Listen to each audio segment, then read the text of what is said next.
Good morning, everyone. Welcome to the Greater Scranton Chamber of Commerce. We are doing a webinar today with World Connect Energy Services. We have Mr. John Bodine here with us to explain some new tips and updates on the world as we know as the energy services world. I did talk to John, and yes, you can ask questions throughout. So please feel free to ask any questions or have any comments. Please feel free to either raise your hand or unmute yourself to comment or have a question. So John, I'm going to turn it over to you. Thank you so much. All right, thanks, Victoria. Yeah, I know I look forward to doing these in person, but I think over the last 3 years, we've all gotten accustomed to Zoom. So I do like it interactive. I know whenever I'm learning something, if I have a burning question, I need to ask it because I'm not hearing anything that's being said because I'm stuck on that question. So yeah, unmute, raise your hand, interact. I have about 30 minutes of material, but it's kind of hard. We meet with a lot of users one-on-one. We get deep into the consulting. So I'm just trying to touch on several subjects. I'm going to talk about the basics of shopping for power and gas. I'm going to give a market update. I'm going to talk a little bit about sustainability at the end. But yes, certainly please ask any questions as we go through the material. The first thing just to touch on, I know, I just saw the inflation report this morning came out. It's hotter than 9.1% is the inflation for the month of June. We're all paying a lot of money at the gas. Now my kids are in their 20s. They're starting to care about, hey, sharing rides and gas money. We're paying attention to that. And certainly in the news lately, the PTC rates from the local utility have gone up, and PPL, as you can see there, went up substantially to 11.695 cents for the balance of the year. And those aren't necessarily bad numbers. It's just reflective of the market. Just to remind everybody, the utilities don't care if you take their rate or you shop. They don't have any financial incentive for you to go on the utility or shop for a third-party supplier. Every time they do a change, if they made more money than they anticipated, the rates come in lower. If they lost money, they go higher. So they're not allowed to make money or lose money on providing these PTCs. They're called Polar rates, which stands for Provider of Last Resort.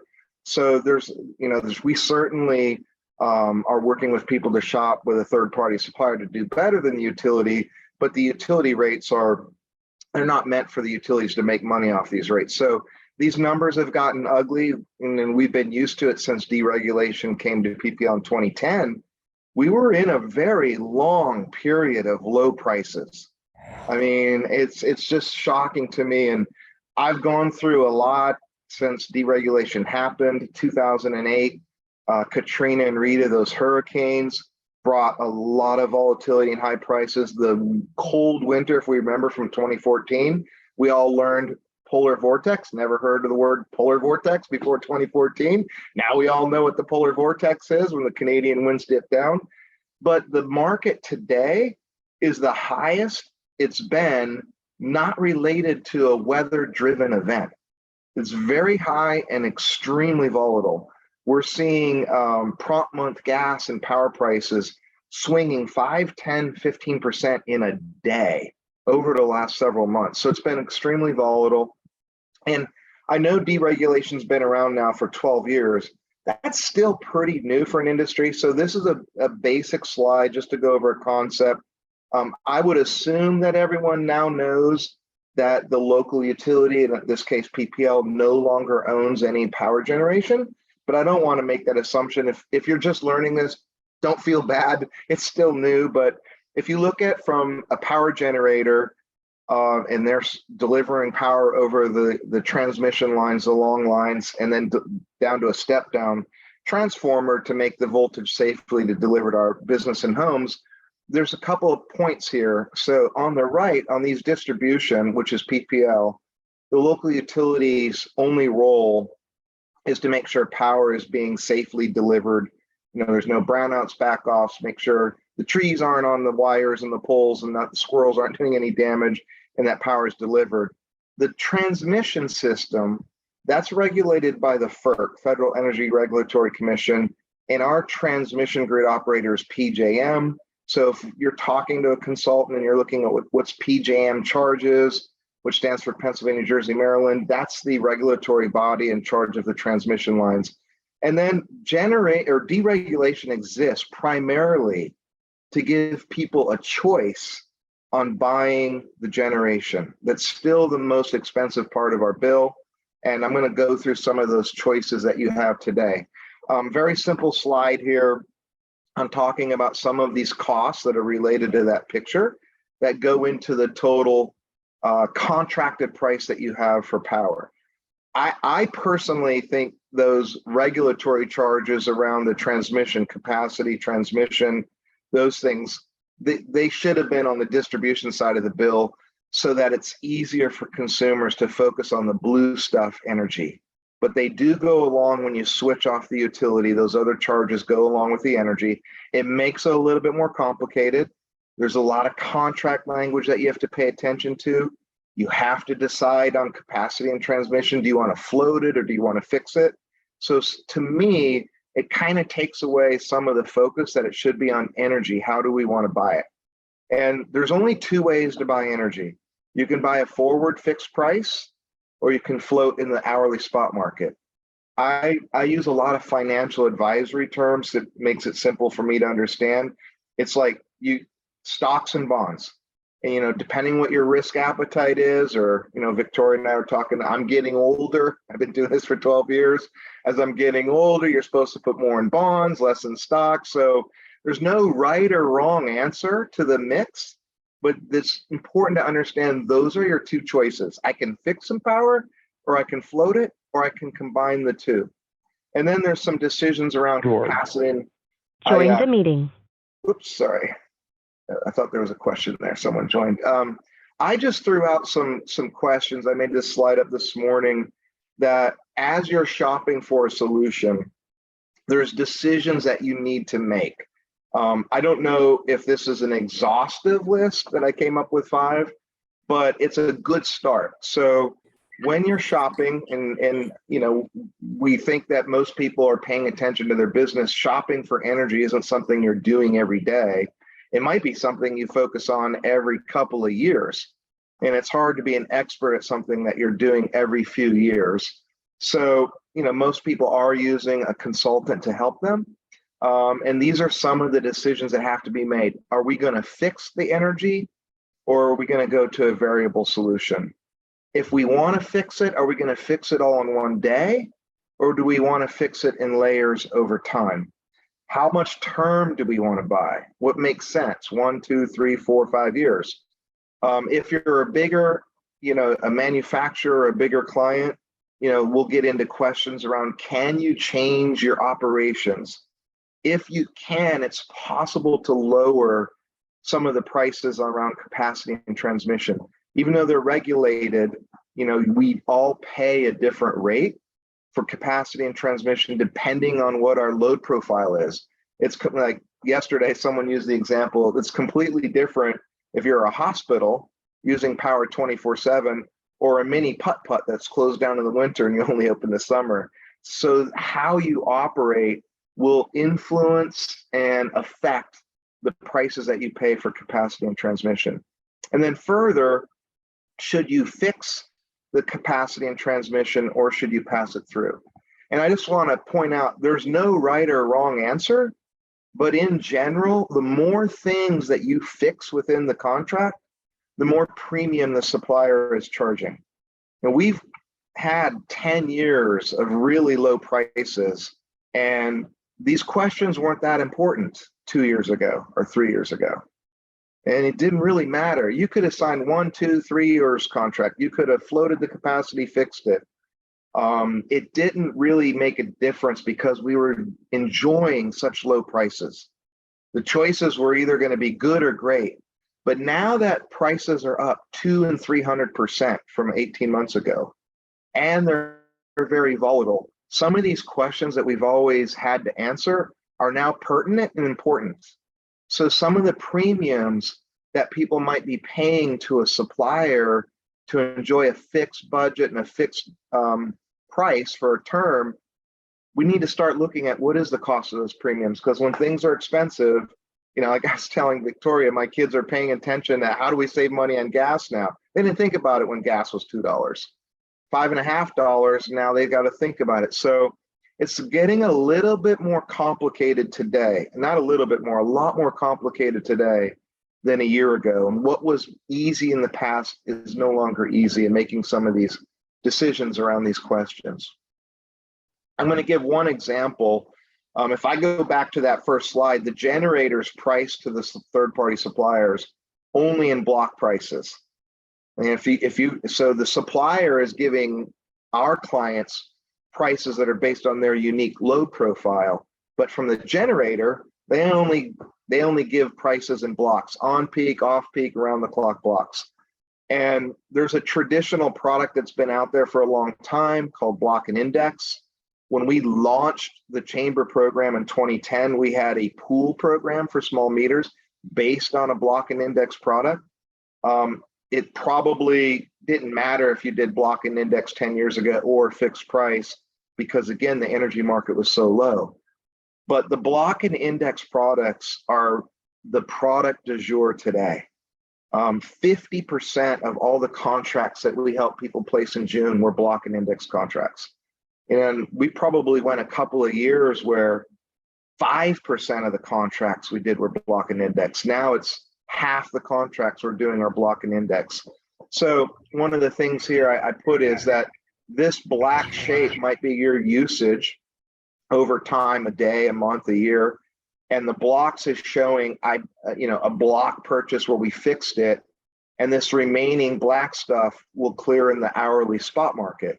But you have to be careful with that, because down in this lower graph, if I buy a block of power and this line is my usage, the stuff here in white, that will be filled in the hourly market. But if my block is greater than the usage, then I'm selling back that block into the market and I have to true up for that. And there's some risk for that. We call it selling back hours. So in a traditional block and index product, there's risk that the user wears, but there's no premiums associated. A very popular way to do a variable product is to do a load following block and index product. And that, I'm not really buying a block, but the supplier is giving us a shape to our shape. So what I'm showing here in orange, if I bought, say, 10% of my load, and I just have a sample term here of Jan 1, 23 to the end of 24, if I bought 10% of my load at 5 cents, then the first 10% of my usage, I'm paying 5 cents a kilowatt hour. The rest is going to be cleared in the hourly market. And I can make subsequent hedges. I can buy a green hedge, a red hedge. I can buy all the way up to 100%.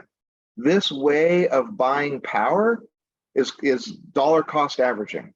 Very, very common in the financial industry. If a good financial advisor, if you walked in and said, hey, I inherited $500,000 from my father, how do I want to invest it?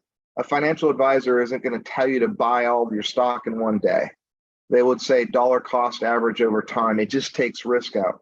The same way with power and gas. You can layer in over layers. You don't have to have any in the variable market if you don't want. But this way of buying power, when we're having 5 to 15% swings in a day, and we're 200 and 300% higher than we were 18 months ago, this kind of a strategy of buying power and gas is really in vogue right now. It's not new to World Connect. My background, I worked at a supplier back in the early 2000s and helped design this kind of a product. This is how we launched the chamber program in 2010. So these kind of products for us that are layering, or they're called block and index, they call flex contracts, people call them flex contracts, is really, really popular today. If you are under a contract right now that's fixed and you're good for another year or two, I know that it's not a time to be complacent. So, and then we'll get into it a little bit. I'm going to show some market data, but if you're fixed for a year or two, congratulate yourself, pat yourself on the back. It's fantastic. You're good now, but you can't start preparing too soon for what you're going to do when the contract expires. And this kind of a layering in on a down day or where the market's off is a good way to layer in some purchases while you're still under a fixed contract today, so that when your contract expires, you're not beholden to the market conditions at that point in time. That's a common mistake that people make, is they only pay attention to the next contract as they're nearing their existing contract. And that is not the advice I would give anyone today. Given the high prices and the volatility, you need to start thinking 1, 2, 3, 4, even 5 years in advance. All right, I'm going to transition now. So that's all I wanted to cover. If anyone has a question on what I just talked about, feel free to ask me right now. I didn't get too deep, I hope, trying to keep it high level. I'm going to transition now and just talk about the current market, what some of the drivers are, and why the prices are higher. This is a quick summary, and I'll go into more detail of it, but we've had these tremendous ups and downs in the market. And I'm going to talk a lot about natural gas, because natural gas is still driving the price of power. And then we talk a lot about natural gas because when I talk about those forward fixed prices for power, there isn't a market for you to log on Google from your phone or your laptop and see where the futures are trading for power. You can for natural gas, and it's the NYMEX. So right now you can Google NYMEX and you can see what next month is trading, the next 2 months are trading, the next years are trading. That's visible to the market. So we talk a lot about natural gas because as you watch natural gas, if natural gas is up 5% today, for next year, power is probably up roughly the same. If it's down, power's down. So it's just a little quick tip that if you're trying to gauge where energy prices are, follow the natural gas market, because it'll tell you if power is up or down as well. But we had an accident at the Freeport LNG. LNG is liquefied natural gas.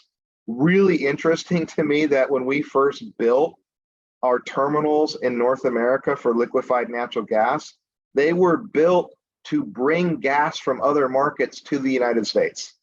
They were built to take the liquefied gas, deliquefy it, and put it in our pipeline system. And that was before Marcellus Shale, and that was before the drilling technology changed for us to frack and get more gas out of the ground.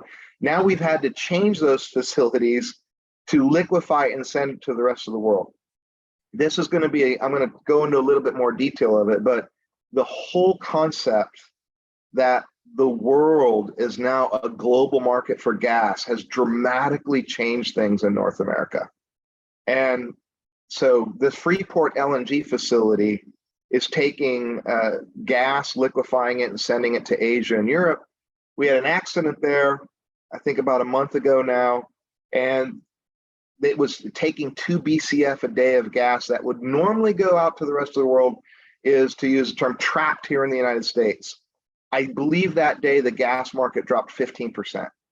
It originally was going to look like this accident was going to cause this facility to be down for 90 days. Now reports have come out, it's indefinite. So, a little bit of good news, bad news. You don't want to have accidents happen, but it is trapping gas in North America. So where we were hitting $9 gas a month ago and we're around $6 today, that drop is due to this accident. I don't want people to get complacent and think, oh, the market's changed, we're going to continue to have drops. No, this is a one-time event-driven thing that caused this market to fall over the last 3, 4, 5 weeks.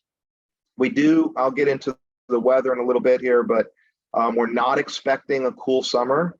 We're expecting a hot summer, and it's driven by, I read an article that the drought out west is the worst drought in 1,200 years. And out west, when there's a drought and there's no moisture in the ground, the energy, I read an article that it takes 10 times the amount of energy when there's moisture in the ground to dry it out. If there's no moisture in the ground, it's like a baking oven out west. So that's what happening. That energy is reverberating back into the air. It's very hot. It's very, the drought conditions are just bringing that heat out west. So we're going to have a big power burn. We don't expect any kind of break with the weather this year. We're looking like high temperatures.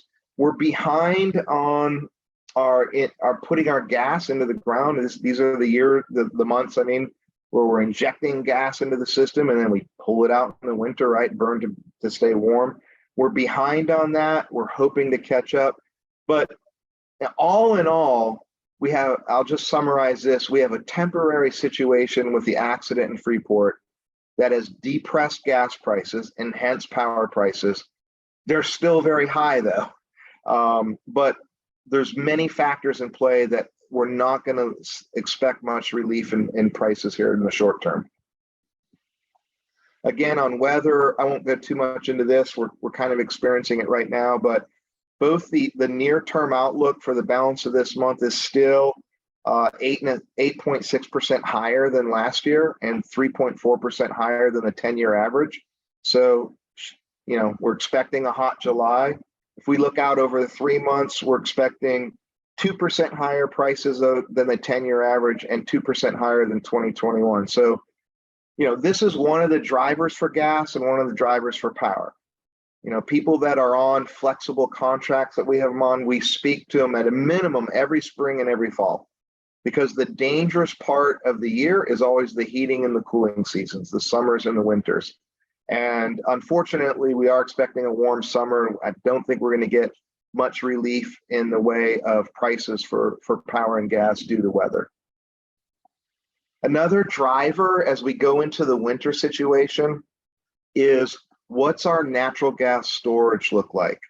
And I'll try to explain this little graph here. The gray area is the high and the lows over the last 5 years. So there's a report that comes out every week on how much we're putting into the ground. This can move the market. I believe it's on Thursdays. It can move the market. So the dark blue line down below is where we are right now. We're on the lower end of the 5-year average. The 5-year average is that dotted line, and the orange line is where we were in 2021. So we're behind. Hopefully we're hoping to catch up before winter. We certainly, if that trend continued where we're at the bottom of that gray area and we're getting into where we're taking gas out of the ground heading towards winter, it could lead to really, really volatile prices this winter. And that is being reflected right now in the forward prices for power. This summer is really high. I showed you the PPL rates for July are 11.6 cents. Well, yesterday, not yesterday, the last week of June, if I wanted to fix power in July for that month, it was trading at 13 cents just for July. Okay, so that's why I say, and that's just the power. That's not capacity, transmission, all those other things. So, so the power prices right now in the forward curve for this summer are very high. They're very high for next winter. They could come off if we catch up and we can put more gas into the ground between now and the end of injection season, which is late October. Another thing to look at as an early indication is the rig counts. This is very interesting to me because look back in 2015, what our rig counts were, how much investment was being made in drilling. And that was with low prices, right? And then there was a drop off with the sustained low prices. And then a rig count was here. And then you can see in 2020, it really fell because of COVID, expecting demand to drop. Well, now that prices are screaming higher, we're still not back to our pre-COVID levels, and we're 300% higher in prices. So it is improving. So there's a little bit of good news there. We're starting to drill a little bit more, but the drillers are being cautious. They've been burned in the past from high debt. They're being very cautious to make investment right now. And partially, I think too, with, I read an article yesterday, 70% of the economists believe we're going to head into a recession. So we're in a very bad economic cycle right now with very high inflation, very high prices. If it triggers recession, demand dampens and you would expect energy prices to fall.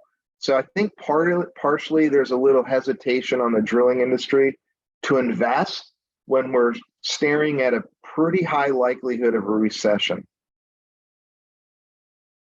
This slide I want to spend a few minutes on, and then we'll kind of be wrapping up. And this really is the big difference maker. It's been talked about for a long, long time, as long as I've been in the energy business.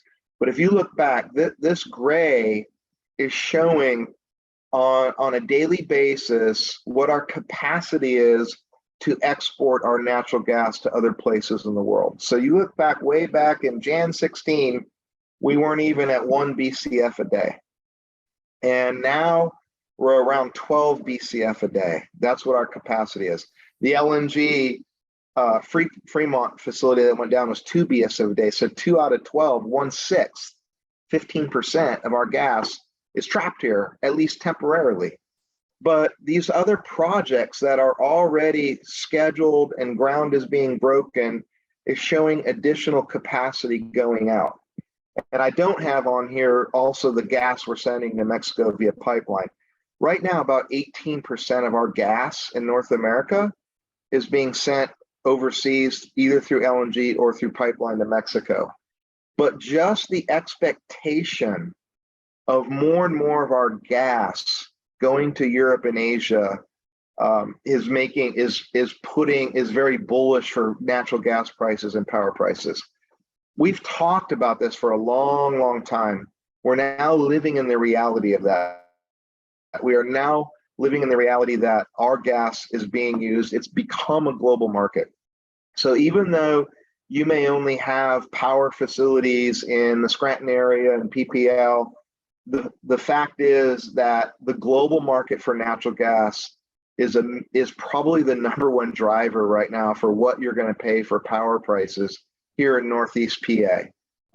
We're a global company. We have a trading desk in London, Singapore, Norway. And so, we are in the markets around the world. And I think us having that expertise and that global view will be a benefit, even if your facilities are only here in Northeast PA, because it has become a global market for gas and hence power as well. This is kind of a slide that will show you, this is estimated August prices for gas. So if you look at the Henry Hub, we're expecting around $6 gas in Henry Hub, which it was $2 18 months ago. So it's 300% higher than 18 months ago. But, I don't really complain when I'm talking to my European counterparts about gas, because you look at gas in Europe, $55. That's enormous. Someone asked me a question last week, and I had to go to my expert, of what's the cost to take our gas to liquefy it and transport to Europe? And depending on where you're going in the world, it can be around $1 to $2. So if you look at Europe at $55 and we're at $6, and it costs $2 to liquefy and shed it there, there's a massive amount of room there.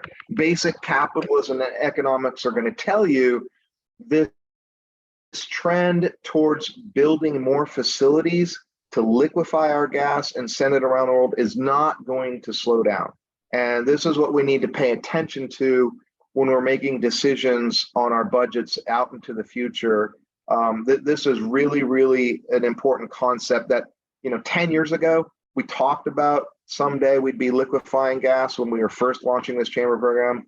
But now we're living in it. Now it's become a reality. Another thing, the reason this is just a quick slide to say why I talk a lot about gas.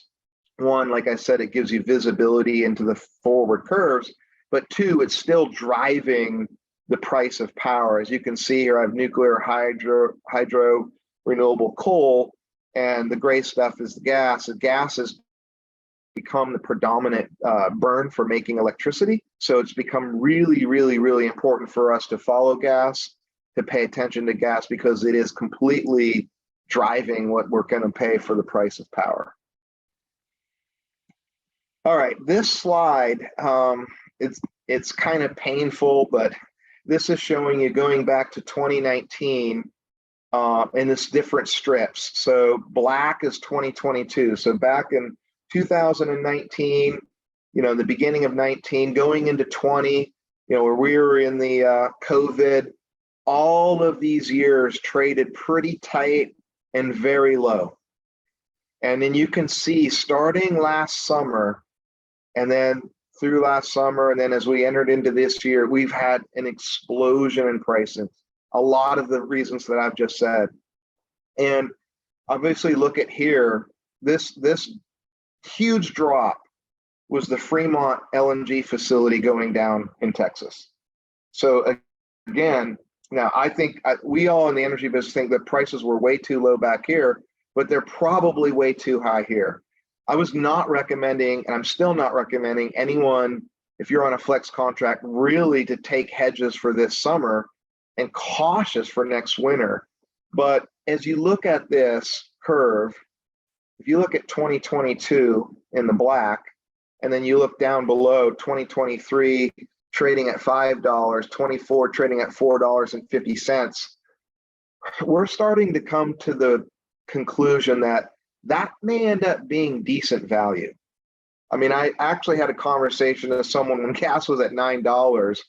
If you could buy a 1-year strip of gas at $4.50 when it's at $9, would you do it? And they're like, yeah, in a heartbeat. Well, you can in 24 and 25. You can lock in those prices. If I converted that to power, back in this low time, power was bottoming out about $30 a megawatt hour or 3 cents a kilowatt hour. And those outer years are now trading around $55 a megawatt hour or 5.5 cents a kilowatt hour. A 1-year price for power last month was 10, 11 cents. It's so very similar to gas, just a different number. That short-term prices are very, very high, but out in 23, 24, 25, 26, you can start to see and make the case that's relative value. The other point I want to make, and especially with the inflation report today at June was 9.1%, these numbers are not adjusted for inflation. So if I looked at $3 gas and I can look at buying $4.50 gas in 2025, that's not adjusted for inflation. If I adjusted that for inflation, it would even look better. So if you consider that we're at high inflation, to lock in some power or gas in the outer years at these prices probably will end up being a prudent move. Again, I wouldn't say buy all of it. That's why I love layering in purchases. You're not buying everything. You're getting multiple bites at the apple. You're buying over time. But right now, with most of our clients, if you're just coming off a contract, I failed to mention, this high prices has caused a few suppliers to go bankrupt. One supplier went bankrupt, I think it was 2 months ago, and they put everyone back at the utility. So people might have felt good. They were under contract for 2 or 3 or 4 years at good prices. They're thrown back to the utility. So we've been dealing with a lot of pain this summer with people that are thrown out of their contract. They're back at a high price. They're not sure what to do. And it's tricky right now because short-term prices are high. Long-term, I think there's some relative value. Okay, I just have one slide on us because we are different. I know that, we were On-Demand Energy when we first started with the Chamber program in 2010. We were acquired by World Connect.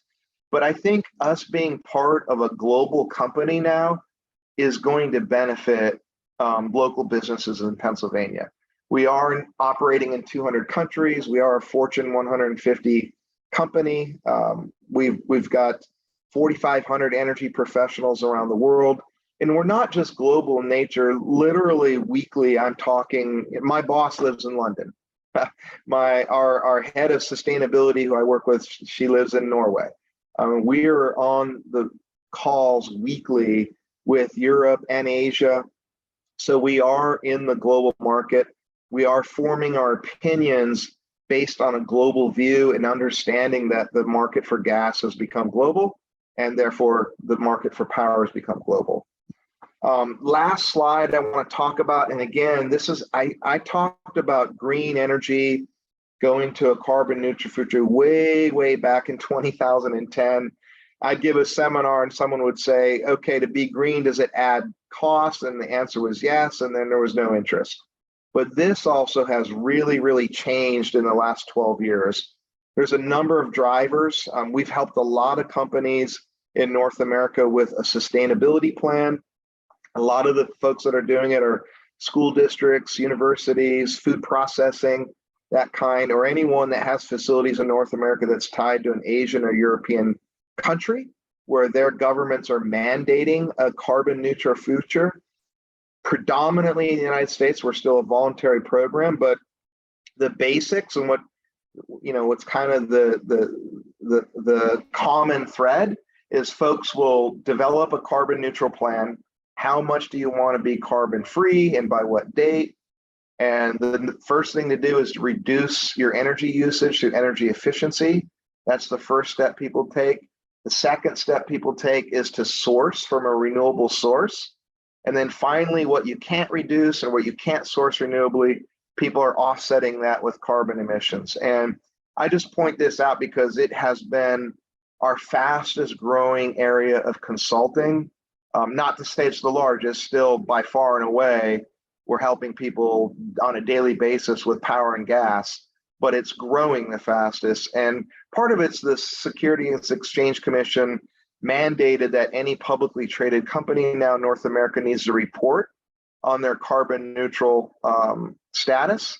And some big manufacturers, car manufacturers, are coming out and demanding that everyone in the supply chain also have a carbon neutral plan or a carbon reduction plan. So that kind of peer-to-peer business pressure is also creating opportunities. So I just wanted to mention that if you need help in understanding all the tools in the toolbox, so to speak, into having a carbon neutral plan, we can help you with that as well. So I covered a lot of material in a quick fashion. I do want to point out, I have Steve Sudnick on this call as well. We are more than happy via Zoom or in person to get into the weeds and the specifics with any member that would like help in understanding what their options are. We've been extremely busy. We love working with it. I've told Victoria this or other chamber execs, and when we're working with you, we feel that burden that we're also representing the Scranton Chamber of Commerce. So you're going to get our best advice. We're here to be trustworthy partners of you. Use us as a resource. I don't have a crystal ball that will tell you when and how much to buy. Back to my first comments, there's no right or wrong answer, but I can help you understand and educate you on the options that you have. We do understand the contract language. We do have the largest book of business in Pennsylvania, which gives us leverage with the supplier community. So I can tell you that we'll be honest and trustworthy. We'll educate you. That I can promise. I cannot promise that I have a crystal ball that will tell you exactly when and how much power and gas to buy. But with that, Victoria, I'll open it up to any questions that anybody has, either unmute or in the chat. Thanks, John.